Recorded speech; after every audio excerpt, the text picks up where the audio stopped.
sobre terapia intensiva. Aí a gente vai vendo se é proporcional ou não fazer uma medida ou outra, sabendo que cada uma tem um impacto no desfecho lá na frente. E a gente vai juntando essas informações conforme os dias forem passando. Dá para ser proporcional, não precisa ser liga ou desliga. Então, como é que a gente vai decidir? Primeiro passo, como está clinicamente o paciente? Lembra que eu comentei já que a gente é médico, a gente está aqui para. E a nossa formação, o que a gente mais estuda na faculdade é patologia, é doença e tratamento. Isso é a base da nossa profissão.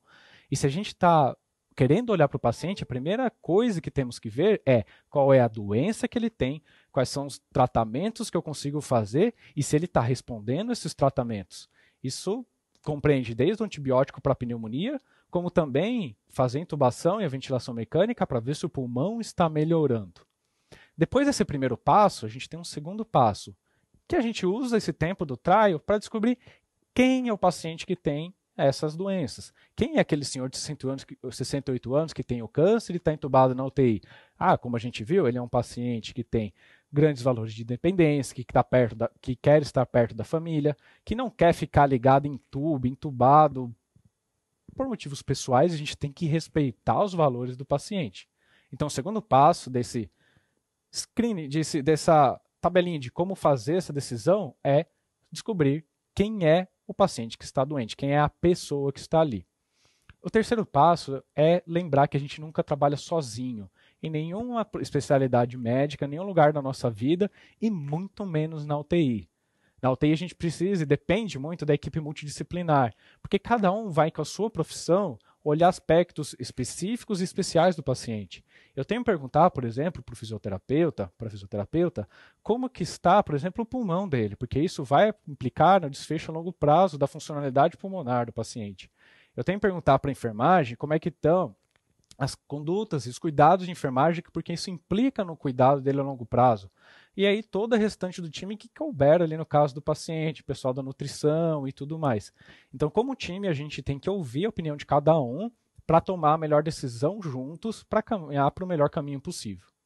E o quarto e último passo seria sentar junto com a família. E, de uma maneira de fazer um acordo com eles, dizer, olha, nós sabemos que o nosso paciente, familiar de vocês, está com essa e essa doença. Descobrimos que ele é um senhor que tem esses, uma senhora que tem esses e esses valores. Nós achamos que as coisas vão evoluir desse jeito, toda a equipe conversou e vamos sentar e tomar uma decisão sobre o que fazer depois desse tempo, que aqui no nosso caso foram 7 dias, poderiam ter sido 3, 5, 10 meses, e a gente vai avaliar caso a caso, beleza? Então, na prática, o que a gente pode fazer nesse momento? Sentamos com a família. Existem basicamente duas respostas. A primeira que eu queria falar chama withholding, que seria manter o suporte atual, não adicionar novas medidas. Por exemplo, no nosso caso do paciente, estou usando muitos exemplos para a gente entender e ver como isso acontece dia a dia na UTI. No nosso exemplo aqui, ele já está entubado com muita droga vasoativa. A gente pode ver com ele, conversar com a família e falar, olha, fizemos muita coisa até aqui. Achamos que o que está sendo feito é o apropriado. Além deste passo, a gente só vai adicionar sofrimento em desacordo com os valores do paciente. Então, vamos manter o que está sendo feito sem acrescentar novas medidas intensivas, invasivas e artificiais de suporte. Isso é uma resposta possível. Ou então, existe uma outra que talvez seja um pouquinho difícil da gente entender, que a gente chama de withdraw, que é retirar o suporte. Tudo ou parcialmente. Seria, por exemplo, nesse momento, a gente vê que as coisas não estão indo bem, a gente poderia tirar a droga vasoativa. Pode parecer um pouquinho, talvez, rude demais, agressivo demais, e a gente fala um pouquinho mais para frente sobre isso. Existe, claro, a terceira resposta, um terceiro caminho, que seria continuar fazendo as coisas, fazendo as medidas. Por exemplo, se a gente descobrisse que o nosso paciente, o valor dele principal é lutar sempre pela vida, não importa o que aconteça, não importa com qualquer sofrimento. Então a gente continuaria, talvez acrescentando as medidas que clinicamente, medicamente fossem indicadas para ele, mesmo que isso traga mais sofrimento a ele, porque o valor da vida dele para a família dele é lutar pela vida, não importa o sofrimento que isso custe. Esses são caminhos possíveis para a gente se sentar e conversar com a família nesse momento de decidir se o trial está dando certo ou não. E aí, o que a gente sentou, conversou com a família, disse, olha, possíveis cenários para ele, provavelmente pode ser que ele faleça, ele está piorando cada vez mais, ou não, se fosse outro caso, diferente do nosso caso clínico, as coisas estão indo bem, as coisas estão melhorando, vamos manter as medidas que estão sendo feitas, ou então, no nosso caso aqui do paciente de 68 anos, se ele não falecer, uma coisa que eu diria para a família, com certeza, é que ele vai sair disso com uma dependência muito importante, porque ele já tem tudo isso de disfunção orgânica, e eu sei que depois de uma passagem dessa na UTI, com tudo isso que ele precisou de suporte, ele com certeza vai ficar com uma funcionalidade muito prejudicada. Ele provavelmente vai ficar muito tempo acamado para conseguir ter uma recuperação, por exemplo, da neuropatia do doente crítico, para conseguir ter uma mobilidade, uma independência muito pior do que ele tinha previamente. E aí, neste caso, nesse nosso exemplo, a gente conversou com a família expôs que isso não estaria em acordo com os valores que o paciente sempre trazia, e a gente viu que a melhor maneira de conduzir era fazer o tal do withdraw, que é retirar o suporte. Sei que vocês podem estar pensando, mas Lucas, isso não é matar o paciente? A gente vai tirar o tratamento que está salvando a vida dele? Vamos pensar com calma. Salvar a vida, a gente tem um senhor, uma paciente de 68 anos, um paciente já com uma certa idade, já com prejuízo, uma reserva orgânica diferente de uma pessoa, por exemplo, de 15, 20, 30 anos, que já tem uma neoplasia avançada e metastática, que ameaça a vida dele por si só, que tem uma infecção, uma intercorrência aguda que agrava e ameaça ainda mais a vida dele, que a gente fez tudo isso a gente fez todo o tratamento possível e adequado por um tempo e ele não respondeu, e dali as coisas só poderiam evoluir ou para óbito ou para uma situação em que ele estaria pior ainda e de desacordo com os valores dele, sendo que a medicina nesse momento só está trazendo sofrimento para ele.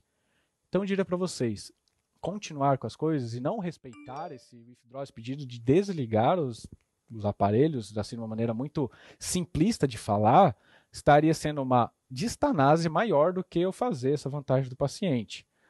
Mas, meu Deus, Lucas, isso é crime, isso não está escrito em lugar nenhum. Eu digo para vocês, está escrito para o nosso órgão maior, que é o Conselho Federal de Medicina, em 2006, não é de agora, já tem um bom tempinho, está lá no artigo 1º dessa resolução, 1805. É permitido ao médico limitar ou suspender procedimentos e tratamentos que prolonguem a vida do doente em fase terminal, de enfermidade grave e incurável, como é o nosso caso de exemplo, respeitada a vontade da pessoa e de seu representante legal, os familiares aqui. Então não sou eu que estou dizendo, é o Conselho Federal de Medicina.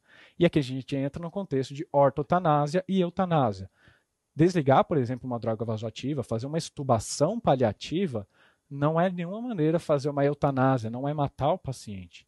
É respeitar quem ele é, respeitar o desfecho clínico orgânico que está acontecendo, respeitando todos os valores dele e da família, para eu fazer uma ortotanásia, uma passagem, uma morte adequada. Diferente de eutanásia, que seria, por exemplo, eu ir lá e injetar uma solução de KCl no paciente. Isso é eutanásia, isso é crime. Neste momento, vou deixar bem claro, por exemplo, desligar a droga vasoativa está embasado pela resolução do CFM, não é uma má prática médica, é uma boa prática médica, porque tudo isso que a gente falou nesses últimos 20 minutos de aula. Perfeito?